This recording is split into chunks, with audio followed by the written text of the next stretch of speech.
Hi అండి. ఈరోజు మనం ఇంటర్మీడియట్ మొదటి సంవత్సరం తెలుగులో సంగ్రహరూప ప్రశ్నలు కవిత్వ విభాగంలో తెలుసుకుందాము. ముఖ్యమైనవి: 1. నన్నయ్య భట్టు గురించి తెలుపండి. 2. ఎవరెవరి మధ్య సఖ్యత కుదరదని ద్రుపదుడు చెప్పాడు. 3. పోతన గురించి తెలుపండి. 4. శ్రీకృష్ణుడు కుచేలుణ్ణి ఏ విధంగా ఆదరించాడు. 5. కుచేలుడి దారిద్ర్యాన్ని వర్ణించండి. ఆగం కాకుండా జీవించాలంటే ఏమి చేయాలి? గురుతత్వం వివరించండి. పాఠ్యాంశం ఆధారంగా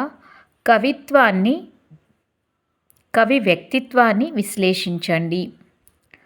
మహైకలోని ఐక్యమత్య భావనలను వివరించండి. ఇవి ముఖ్యమైన సంగ్రహరూప ప్రశ్నలు కవిత్వ విభాగంలో. వీటిలో నుండి మాత్రమే మనకి పరీక్షలో వస్తాయి. కావున ఇవి మాత్రమే విద్యార్థులు బాగా నేర్చుకోగలరని నా యొక్క మనవి.